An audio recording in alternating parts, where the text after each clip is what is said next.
Watching German class. Welcome back to the new vocab session. Vocabulary का नया session है। Vocabulary improve करेंगे और जर्मन बोलेंगे, जर्मन सीखेंगे।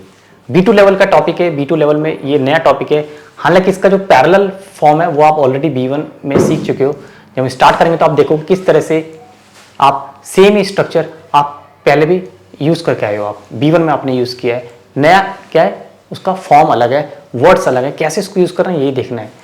B1, B2, C1, C2 आप बोलते हो कि वोकैब और ये ग्रामर कब तक चलेगी? क्या ग्रामर सिर्फ B1 तक होती है? क्या ग्रामर सिर्फ B2 तक होती है?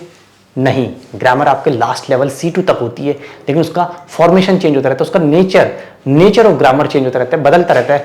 आप देखोगे एक टॉपिक को आप दूसरे से रिलेट कर सकते हो। यदि आपने पार्टिसिप परफेक्ट सीखा है तो आप पैसिव बनाना सीख जाओगे। यदि आपने पैसिव सीखा है तो आप एडजेक्टिव एंडिंग को भी इंप्रूव कर सकते हो। और यदि आपने पार्टिसिप परफेक्ट सीखा है तो पार्टिसिप परफेक्ट से आप एडजेक्टिव आल्स पार्टिसिप स्वाय सीखोगे। इन्फिनिटिव है तो आप उससे इन्फिनिटिव से पार्टिसिप आइंस आल्स एडजेक्टिव सीखोगे। तो हर एक टॉपिक रिलेट करता है। एडजेक्टिव सीखा है तो कंपैरेटिव सीख पाओगे। तो सब बेस है। बेस आपका शुरू होता है A1 से A2 से और उसी के ऊपर आगे B1 B2 चलता रहता है। तो इसी फॉर्म में हम आगे चलते हैं। आज कॉन्सिक्वेंस हमारा टॉपिक है। कॉन्सिक्वेंस मतलब कॉन्सिक्वेंस की बात करना। मतलब कॉन्सिक्वेंस की बात करने का मतलब है कि कॉन्सिक्वेंस वाले स्ट्रक्चर क्या होते हैं। जैसे कोई काम हुआ, एक्शन हुआ, उस एक्शन का रिजल्ट क्या आया, उस एक्शन का कॉन्सिक्वेंस क्या है। फॉल का बोलते हैं हम, क्या बोलते हैं, फॉल का क्या हुआ, इसलिए इसका नाम दिया है कॉन्सिक्वेंस, है ना। फॉल का क्या हुआ उसका, इसलिए मैंने लिखा है कॉन्सिक्वेंस है। फॉल का भी बोलते हैं इसको, क्या बोलते हैं हम, फॉल का मतलब रिजल्ट। किसी भी एक्शन का रिजल्ट क्या हुआ, रिजल्ट हम किसी, जैसे मैंने बोला मैं आज बीमार हूं, रिजल्ट क्या होगा, मैं काम पे नहीं जाऊंगा, मैं पढ़ाई के लिए इंस्टीट्यूट नहीं जाऊंगा, यदि मैं कोर्स करता हूं तो कोर्स के लिए क्लास में नहीं जाऊंगा, कॉलेज नहीं जाऊंगा। तो कॉन्सिक्वेंस, ठीक है, ये कॉन्सिक्वेंस हुआ। मेरी गाड़ी खराब है तो उसका कॉन्सिक्वेंस क्या हुआ, मैं मेट्रो से जाऊंगा, टैक्सी से जाऊंगा, ये उसका कॉन्सिक्वेंस, समझ गए। किसी ने बहुत अच्छी पढ़ाई करी है तो उसका कॉन्सिक्वेंस क्या हुआ, उसका रिजल्ट अच्छा है, उसके मार्क्स अच्छे हैं। किसको जर्मन बहुत अच्छी आती है तो उसका कॉन्सिक्वेंस क्या हुआ, उसको जॉब मिल जाएगी, वो हाउस बिल्डिंग में एडमिशन ले सकता है, वो जर्मनी में सर्वाइव कर सकता है इजीली। ये कॉन्सिक्वेंस है। देखते हैं कुछ सेंटेंसेस मैंने लिखे हैं, उसकी हेल्प से समझेंगे। देखिए, ठीक है, डी कॉन्सिक्वेंस दाराउस इस्ट, ये दो स्ट्रक्चर हम यूज करेंगे। डी फॉल्क इस्ट और इनफॉल्क डेसन। जब हम कॉन्सिक्वेंस की बात करते हैं तो ये स्ट्रक्चर आपको डी कॉन्सिक्वेंस दाराउस इस्ट, इससे पहले कुछ बात बोलेंगे हम। डी फॉल्क इस्ट, इससे पहले हम कोई बात बोलेंगे। और इनफॉल्क डेसन, इससे पहले भी कोई बात बोलेंगे। कैसे करेंगे इसको यूज, ये हम आगे नेक्स्ट स्टेप में सीखेंगे। वीडियो को देखते रहो, नोट्स बनाते रहो, पेपर पेन लेके बैठ जाओ और अपने नोट्स रेडी रखो। ये नोट्स आपको हेल्प करेंगे, यही आपको हेल्प करेंगे रिवाइज करने में, वीडियो होलूम में। क्योंकि अपने बनाए हुए नोट्स हमेशा हमें याद रहते हैं, ज़्यादा दिनों तक याद रहते हैं, माइंड में रिटेन रहते हैं, है ना। किसी और के पढ़े हुए बने हुए नोट्स आप पढ़ लोगे लेकिन आपको उतना मजा नहीं आएगा, आप उतना रिटेन नहीं कर पाओगे माइंड में, क्योंकि किसी और ने बनाए हैं, उसका माइंड में थॉट प्रोसेस क्या था वो नोट्स बनाते टाइम, वो उसको पता है, आपको नहीं पता। रियल सिचुएशन क्या होगी, आप खुद से नोट्स बनाओगे बैठ के, आपको एक एक सेंटेंस याद आएगा। इसीलिए देखिए, एक सेंटेंस लिखा मैंने,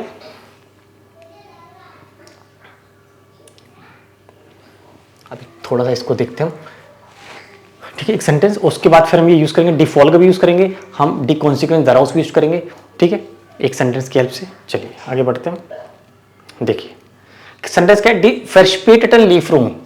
ध्यान से समझोगे सेंटेंस क्या है। D फर्स्पेटन लीफरूम D कुंडिन एरगेटसिश। लीफरूम क्या होता है, डिलीवरी। फर्स्पेटन, इसका पहले मतलब समझो। ये दो वाक्य हैं, दो सिचुएशन है, दोनों को हमें ज्वाइन करना है आपस में, ठीक है, ज्वाइन करना है। पढ़ के देखो क्या मतलब हुआ। मतलब डिलीवरी लेट है, कस्टमर को गुस्सा है, कस्टमर को गुस्सा आया, डिलीवरी लेट हुई, इसका रिजल्ट क्या हुआ, कस्टमर गुस्सा हो गया। आपने कोई प्रोडक्ट ऑनलाइन ऑर्डर किया है या कहीं पर ऑर्डर किया है, आपकी डिलीवरी लेट हो गई, गुस्सा आएगा कि भाई मैंने तो आज मुझे चाहिए था, प्रोडक्ट आ रहा है 2 दिन बाद। Of course it's natural. तो सेंटेंस क्या बनेगा, देखो सेंटेंस क्या बनेगा, ध्यान से देखो, इसको हम किस किस तरह से लिख सकते हैं। डी लीफरूंगन प्लूरल है, डिलीवरीज। डी लीफरूंगन haben sich verspätet, haben sich verspätet, ये बोलते हैं लीफरूंगन haben sich verspätet। Die Folge ist das die Kunden umlaut नहीं है, die Kunden sich ärgert। ये देखिए, ये इसकी एक टाइप है। पढ़ो, die Lieferungen haben sich verspätet, इसको हमने सेंटेंस में फ्रेम किया। The delivery have delayed, the consequence is that the customer get angry, customer get upset, बन गया ये सेंटेंस। इसको आप ये भी लिख सकते हो, die Lieferungen haben sich verspätet, first part ऐसी, die Consequence daraus ist, जो हमने पढ़ा था यहाँ पे देखो, ये वाला form, die Consequence daraus ist das die Kunden sich ärgert, दोनों में से कोई भी लिख सकते हो, दोनों सही है। और infolgedessen से अगर लिखना है तो क्या बनेगा, फर्स्ट लाइन तो ऐसी रहेगी, die Lieferungen haben sich verspätet, अब इसको सेकंड लाइन को infolgedessen, इसमें क्या लिखेंगे,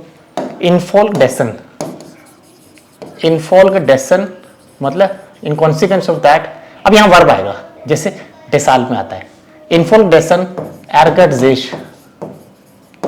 sich die Kunden, in consequence to that customer get angry, तो यहां पे इसके बाद ही वर्ब आएगा, वहां पे दास था इसलिए वर्ब लास्ट, नेबनजार्ट्स। समझ आया स्ट्रक्चर?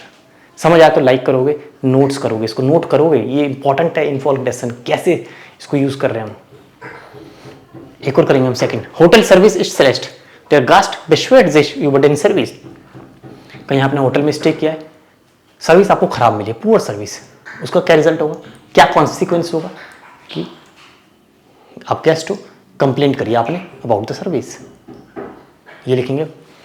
तो पहला सेंटेंस ऐसे रहेगा, hotel service ist schlecht,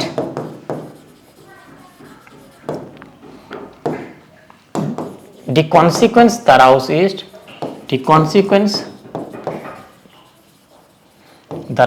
dass der Gast sich über den Service beschwert, über den Service beschwert, ये देखो वर्ब लास्ट क्योंकि दास, ये सेंटेंस हमने यहाँ लिखा है। तो यहाँ पे हमने डी कॉन्सिक्वेंस दराउस इस्ट लिखा है, यहाँ पे लिखा था डी फॉल्गेस्ट, मीनिंग सेम है, बस आपको इसको यूज करना आना चाहिए, इसको सीखना है। देखो ध्यान से देखो, बहुत प्यारा सेंटेंस है, ये है हमारा स्ट्रक्चर, क्लियर है? इसको नोट करोगे आप, नोट कर करके बनाओगे, इसके और भी अल्टरनेटिव हो सकते हैं। इसमें हम यहाँ पे वेगन भी लिख सकते हैं, वेगन, गेनेटिव प्रेपोजिशन वेगन। यदि आपको आता है इससे सेंटेंस तो कमेंट में बताना, वेगन से कैसे बनेंगे दोनों सेंटेंस, ये भी पॉसिबल है। यही तो हम B2 में सीखते हैं, अल्टरनेटिव फॉर्म्स, कैसे एक सेंटेंस को दूसरी तरीके से फॉर्मुलेरन करते हैं, das heißt Umformulierung der Sätze, ये आपको सीखना है, यही स्किल्स है, ये डेवलप करनी है। और यही सब हम सीखते हैं अपनी लाइव क्लासेस में। हमारी लाइव क्लासेस, पेड क्लासेस चलती है हमारी A1, A2, B1, B2 की। हमारे रिकॉर्डेड सेशंस भी अवेलेबल है, वो भी आप बाय कर सकते हो। सीक्वेंस में आपको सारे ग्रामर एक साथ एक फ्लो में आप रिवाइज कर सकते हो, आपको रिवाइज करना है। अब तो हमारी A1 की प्रैक्टिस बुक भी आ गई है, वो भी आप परचेज कर सकते हो, उससे आप A1 की प्रैक्टिस कर सकते हो। प्रैक्टिस सेट है, उसमें क्वेश्चन हैं, बहुत अच्छी प्रैक्टिस होगी। तो नीचे डिस्क्रिप्शन में डिटेल है, आप कॉन्टैक्ट करके जो भी रिक्वायरमेंट है अपनी बता सकते हो। Next, der Laptop war teuer, ich habe iPad gekauft। देखो क्या हुआ, der Laptop was expensive, उसका कॉन्सिक्वेंस क्या, उसका रिजल्ट क्या है कि मैंने iPad खरीद लिया। बहुत सिंपल है तो, है ना, करके दिखाओ। तो der Laptop war teuer, die Folge ist das ich iPad gekauft habe, उसका कॉन्सिक्वेंस क्या हुआ कि मैंने iPad खरीद लिया। बिल्कुल सही है, लैपटॉप महंगा था, result to that I bought iPad that was budget friendly, günstig für mich, affordable for me। Next, das Gehalt wurde erhöht, the salary was increased, उसका रिजल्ट क्या आया, die Mitarbeiter arbeiten mehr mit großer Freude, the employees start working more with big joy, with lot of joy and happiness। आपकी अगर salary बढ़ा दी जाए तो आप में मजा, एक एनर्जी लेवल आ जाएगा, आप काम अच्छे से करोगे, ज़्यादा काम करने के लिए तैयार हो, है ना, काम बोलोगे यस बॉस, यस मैम, तो एक एनर्जी लेवल बूस्टअप हुआ, जिसका रिजल्ट आया किसका, सैलरी बढ़ाने का। तो सेम सेंटेंस पहले हुआ है, डी गेहाल्ट वुड एरहर्ट, इनफॉल्क डेसन भी लिख सकते हैं, इनफॉल्क डेसन, आर्बाइटन डी मिट आर्बाइटर मेयर, आर्बाइटन डी मिट आर्बाइटर, शॉर्ट में लिख रहा हूं मिट आर्बाइटर मेयर, मिट ग्रोसर फ्रॉइडर विद बिग जॉय, फ्रॉइडर मीन्स हैप्पीनेस, जॉय, फ्रॉइडर। यहाँ पे डिफॉल्ट के भी हो सकता है, डिकॉन्सिक्वेंस दाराउस भी हो सकता है। ये सीखा हमने आज, ये हमने सीखा कॉन्सिक्वेंस, रिजल्ट, किसी एक्शन का रिजल्ट कैसे उसको एक्सप्रेस करेंगे। क्लास पसंद आई तो लाइक करना, चैनल को सब्सक्राइब कर लेना। Keep watching German class. A1 की प्लेलिस्ट सेपरेट बनी हुई है, लाइव सेक्शन में हमने A1 की लाइव प्लेलिस्ट बनाई हुई है। देखो डे 1 से अगर आपको रिवाइज करना है A1 सेपरेट प्लेलिस्ट है, जाके सारी वीडियोस देखो और इम्प्रूव करो अपना A1 basic. Thank you so much, auf Wiedersehen।